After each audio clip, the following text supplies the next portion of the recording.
अमरीकी सदर Donald Trump की एक बार फिर फील्ड मार्शल आसिम मुनीर की तारीफ। नेटो समिट में न्यूज़ कॉन्फ्रेंस में कहा, गुज़िश्ता हफ्ते पाकिस्तान के फील्ड मार्शल आसिम मुनीर से मेरी मुलाकात हुई। फील्ड मार्शल आसिम मुनीर अच्छे इंसान और मुतासिर कुन शख्सियत के मालिक हैं। पाक भारत जंग रुकाना मेरी सबसे बड़ी कामयाबी है।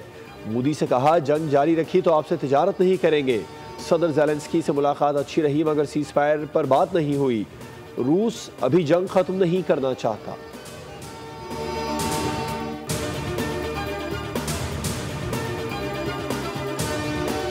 इसराइल ने जंगबंदी के लिए अमेरिका के आगे हाथ क्यों जोड़े? अमेरिकी सदर ने बड़ा एतराफ़ कर लिया। कहा, ईरानियों ने बहादुरी से जंग लड़ी। आखिरी 2 दिन में इसराइल को बड़ी मार पड़ी। ईरानी बैलिस्टिक मिसाइलों ने इसराइल की मुतअद्दिद इमारतों को तबाह कर दिया था। इसराइल शदीद मिसाइल हमलों के बाद घुटनों पर आ गया था। दी हैग में अमेरिकी सदर डोनाल्ड ट्रंप की नेटो समिट में गुफ्तगू और न्यूज़ कॉन्फ्रेंस। ट्रंप का कहना था कि ईरानी बैलिस्टिक मिसाइलों ने तल अवीव समेत कई शहरों में तबाही मचाई। इसराइल का जंग से पीछे हटना खुशाइंद है। जंगबंदी ईरान के लिए भी फतह है। इनका मुल्क बच गया। अगर ईरान यूरेनियम अफसूदगी का प्रोग्राम दोबारा शुरू करेगा तो उस पर दोबारा हमला करेंगे। ईरान को पैसों की ज़रूरत होगी, इसलिए उसे चीन को तेल बेचने की इजाज़त दी। ईरानी क़यादत से अगले हफ्ते मुलाकात तय है, ताहम इस मुलाकात में अब किसी मुआहदे की ज़रूरत नहीं रही।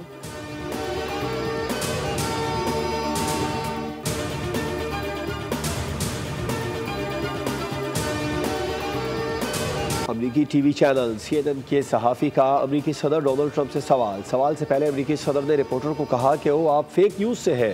ट्रंप ने सवाल से पहले CNN के रिपोर्टर को कहा, पहले हमारे पायलट्स की तारीफ करें। अमरीकी सदर डोनाल्ड ट्रंप का स्पेन के सहाफ़ी से भी मुकालमा। कहा, स्पेन अच्छा मुल्क है लेकिन वो अमरीका को पैसे नहीं दे रहा। स्पेन को तिजारत की सूरत में आखिरकार पैसे देना होंगे, ऐसे नहीं छोड़ सकता।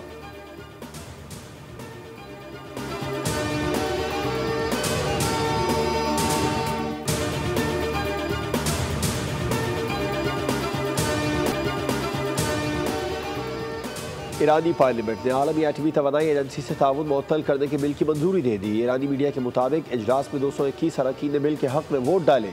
मुखालिफत में कोई वोट नहीं आया। ईरानी वज़ीर ख़ारजा का कहना है कि जौहरी हथियारों के नाम पर हम पर जंग मुसल्लत की गई। हमारे साइंसदानों ने जौहरी टेक्नोलॉजी के लिए बहुत कुर्बानियाँ दी।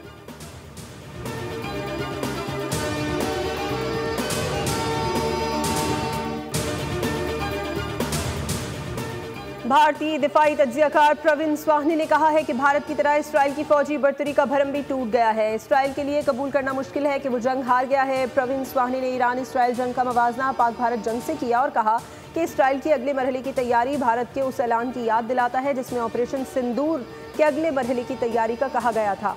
भारत और इसराइल अब ऑपरेशन के अगले दौर की तैयारी करेंगे।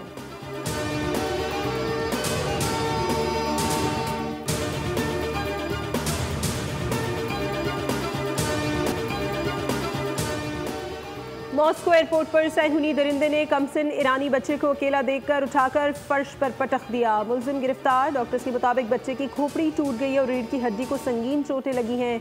उसकी हालत इंतहाई नाजुक है और वो कोमा में चला गया है। पुलिस के मुताबिक 31 साला व्लादिमीर विटकॉफ बेलारूसी बाशिंदा है जो दर हकीकत इसराइली यहूदी है। रिपोर्ट के मुताबिक तशद्दुद का शिकार होने वाले बच्चा ईरान पर इसराइली जारियत के बाद अपनी हामिला माँ के हमरा मॉस्को पहुँचा था।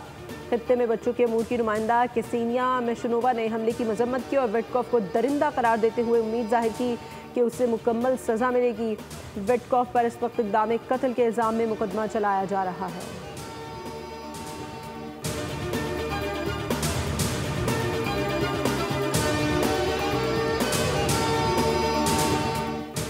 वज़ीर आज़म की ज़ेर सदारत ज़रई शोबे की तरक्की से मुतालिक इजलास। शहबाज शरीफ ने कहा, ज़रई शोबे में पायदार इस्लाहात से मईशत को मज़ीद फ़रोग़ मिलेगा।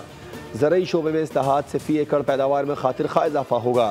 ज़रई मशीनिया और आलात पर टैक्स बतदरीज कम, जबकि ज़रई अनाज की स्टोरेज कैपेसिटी बढ़ाने पर इक़दाम तेज़ किए जाएँ। नए मनसूबे और फ़ंड्स की फरहमी खुशाइंद है। वज़ीर आज़म की ज़ेर सदारत वफ़ाक़ी काबीना का इजलास आज होगा।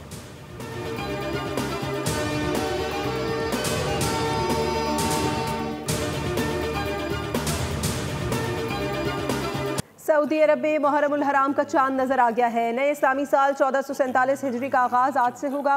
नए इस्लामी साल के आगाज के साथ ही मस्जिद उल हराम में गिलाफ काबा किस्वा को तब्दील कर दिया गया है। पुराने किस्वा के सुनहरी हिस्से को 29 जुल्हज्जा के रोज नमाज असर के बाद हटाया गया, जबकि नए किस्वा की तब्दीली की बाज़ाब्ता तकरीब यकुम मुहर्रम के आगाज पर हुई। किस्वा का मजमूई वजन तकरीबन 1415 किलोग्राम है। तर्जुमान वजारत मजहबी उमूर के मुताबिक मरकजी रोयत हलाल कमेटी का इजलास आज कोयटा में होगा। सुपारको ने मुहर्रम उल हराम 1447 हिजरी के चांद की पेशगोई जारी कर दी है, जिसके मुताबिक आज गुरूब आफ्ताब के वक्त हिलाल की उम्र तकरीबन 28 घंटे और 15 मिनट होगी और चांद नजर आ सकता है। Gone are the days when the Prime Minister used to come to the office and go back from the office in a helicopter. कर्ज लेके IMF से कौन सा हम बजट बना रहे हैं? जब मियां साहब ने वो एक लाए थे कि अपना वो कर्ज मुकाओ, उनका जो भी था, आपको शायद नहीं पता, एज ए स्टूडेंट मैंने उसमें 2 दफा चंदा दिया था। कौमी असम्बली में बजट पर बहस के दौरान वजीर खजाना मोहम्मद औरंगजेब और PTI रहनुमा अली मोहम्मद खान आमने सामने आ गए। वजीर खजाना बोले वो दिन गए जब वजीर आजम हेलीकॉप्टर पर ऑफिस आता था। मौजूदा दौर में कोई मिनी बजट नहीं आया। शरह सूद में कमी, महंगाई नीचे आई। अली मोहम्मद खान का कहना था सूद पर कर्जा लेकर बजट बन रहा है। नवाज शरीफ की कर्ज उतारो मुल्क संवारो स्कीम में जेब खर्च से पैसे दिए थे, लेकिन कर्ज नहीं उतरा, लंदन में फ्लैट्स बन गए। कौम के मुलाजमीन को बड़ी गाड़ियां देना बंद करें।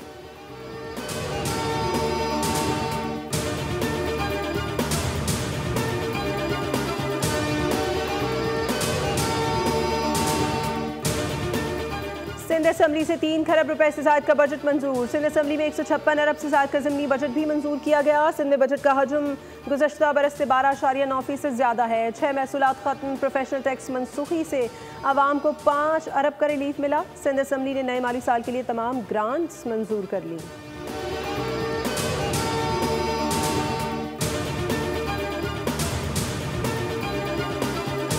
मेजर सैयद मुइज़ अब्बास शाह शहीद की नमाज जनाजा चकलाला गैरिजन रावलपिंडी में अदा।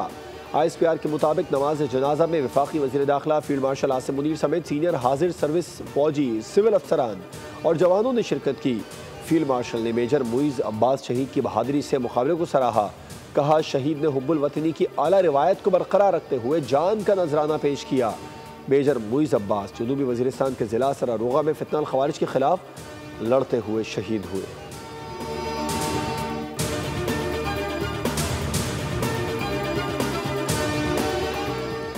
मुशीर कौमी सलामती लेफ्टिनेंट जनरल मोहम्मद आसिम मलिक का दौरा चीन। मोहम्मद आसिम मलिक शंघाई ताउन तंजीम की सलामती काउंसिल के सेक्रेटरीज के इजलास में शरीक हुए। मुशीर कौमी सलामती ने आलमी सूरत हाल और अमन और सलामती के लिए पाकिस्तान के मौक़िफ़ का इआदा किया। आसिम मलिक की चीनी क़यादत से भी मुलाकातें। मुशीर कौमी सलामती ने पाकिस्तान की जानिब से पुरअमन हमसायगी का पैगाम पहुँचाया। चीनी क़यादत के साथ मुलाकातों में सिक्योरिटी ताउन बढ़ाने पर इत्तफ़ाक़।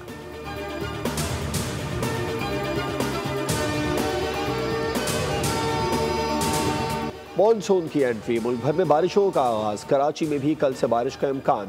रावलपिंडी और इस्लामाबाद समेत पंजाब और खैबर पख्तूनख्वा के मुख्तलिफ इलाकों में मूसलाधार बारिश। अटक रावलपिंडी सवात में ठंडी हवाओं ने गर्मी को मात दे दी। बादलों की गड़गड़ाहट और बारिश ने मौसम को निखार दिया। महकमा मौसमियात के मुताबिक आइंदा चंद रोज तक मुल्क के अक्सर हिस्सों में वक्फे वक्फे से बारिश का इम्कान है, जिससे दर्जा हरारत में कदरे कमी आ सकती है।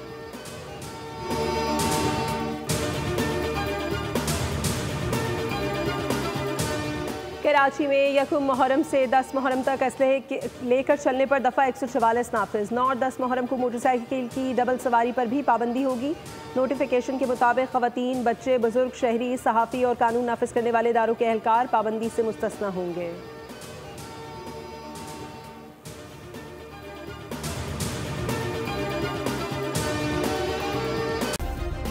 सब्सक्राइब करें और बेल दबाएं ताकि कोई खबर रह न जाए।